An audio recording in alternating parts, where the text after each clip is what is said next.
Assalamualaikum warahmatullahi wabarakatuh. Nama saya Muhammad Alvan Febrianto. Saya akan mempresentasikan uh, paper yang berjudul Cold Chain Scope and Concern with Reference to Utakaran yang dilakukan oleh Pankaj Singh Rawat, Sudansur Joshi, Pretirana Gaurav Srivastava. Jadi latar belakang peneliti melakukan penelitian adalah di mana Uttarakhand merupakan negara bagian dari India yang letaknya berada di pegunungan. Kondisi topografi dari Uttarakhand sendiri membuat wilayahnya sulit dijangkau dalam hal distribusi makanan ataupun bantuan jika terjadi bencana. Karena kondisi topografinya yang sulit dijangkau, maka sering terjadi keterlambatan pengiriman vaksin ataupun bahan makanan. Lalu masalah lainnya yang sering terjadi adalah sering terputusnya ruas jalan sehingga membuat antar daerah terputus dan membuat terjadi kelangkaan makanan dan obat-obatan.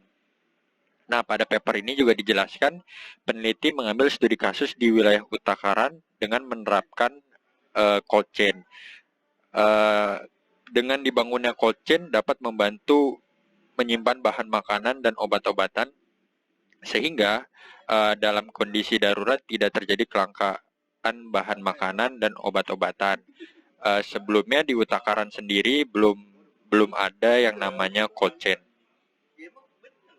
Untuk metodologi pada paper, peneliti melakukan studi pustaka di mana studi pustaka yang dilakukan berkaitan dengan supply chain dan cold chain. Salah satu penelitian terdahulu adalah yang dilakukan oleh Verbeek pada tahun 2006, di mana dia membuat model distribusi untuk barang perishable dengan menggunakan cold chain. Nah, model tersebut menjadi acuan peneliti pada paper ini dalam membuat model cold chain di Uttarakhand. Nah, berikut ada model supply chain-nya. Nah, ini merupakan model supply chain dari Kementerian India. Model ini nantinya akan dikembangkan oleh peneliti dengan menambahkan cold chain. Selanjutnya ada jenis metodologi pada paper. Metodologi yang dilakukan peneliti ini adalah data gathering, di mana peneliti menganalisis kondisi existing secara langsung dan melakukan studi pustaka. Tipe datanya adalah primary information, di mana penulis secara langsung mengobservasi terkait data, lalu penelitian ini juga berbentuk kualitatif research. Selanjutnya hasil dan kesimpulan.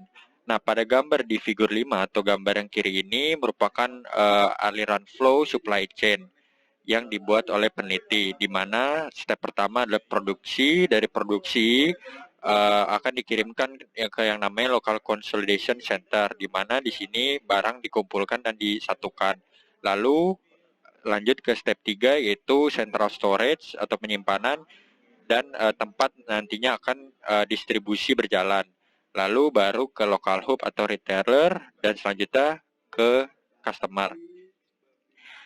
Lalu peneliti juga mengembangkan model di mana dengan menerapkan cold chain atau cold store. Di sini cold chain ditaruh pada local consolidation dijadikan satu.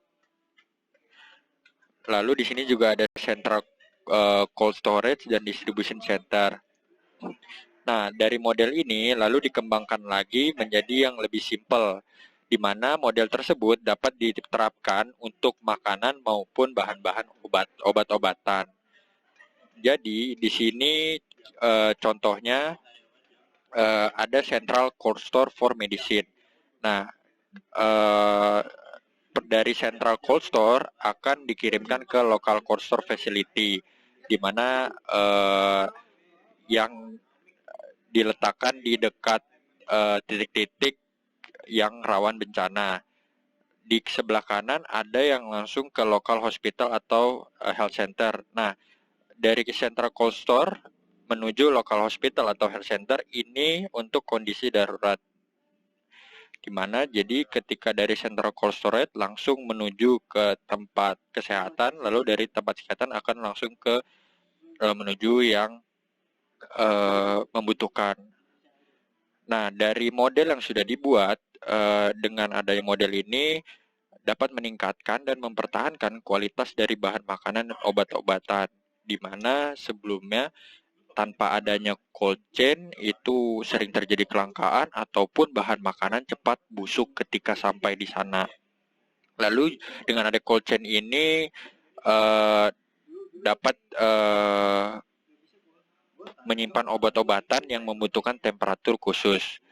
Nah, selain itu juga cold chain juga sangat berfungsi ketika bencana terjadi di mana dapat menyediakan bantuan secara langsung.